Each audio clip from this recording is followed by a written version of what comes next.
कि कुछ लोग सोचले कि भोजपुरी के भाषा में शामिल करावल जाए, यहाँ अपन जाति दिखावल जाता। कि कुछ लोग सोचले कि भोजपुरी के भाषा में शामिल करावल जी, यहाँ अपन जाति दिखावल जाता। हे हमारे भोजपुरी के सुपरस्टार कहाँ सुतल बनी, कि हे हमारे भोजपुरी के सुपरस्टार कहाँ सुतल बनी, यहाँ भोजपुरी के माटी में मिलावल जाता। होगा दुश्मन जब कर देगा चढ़ाई, ए भाई छोड़ो जातिवाद की लड़ाई। कि पूरा साल इंतजार कैला के बाद आइल बा नीतीश सरकार की ओर से बहाली 1600 मीटर एक सांस में पार करियो।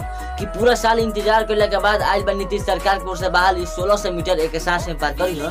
आ कश्मीर के बॉर्डर पर घुसपैठियन की संख्या ज्यादा हो गई बा। कि कश्मीर के बॉर्डर पर घुसपैठियन की संख्या ज्यादा हो गई बा। इंडियन आर्मी के ज्वाइनिंग कैला के बाद हे हमारे बड़का भैया लोग सीधे भेजा में गोली मारी हो। जय हिंद।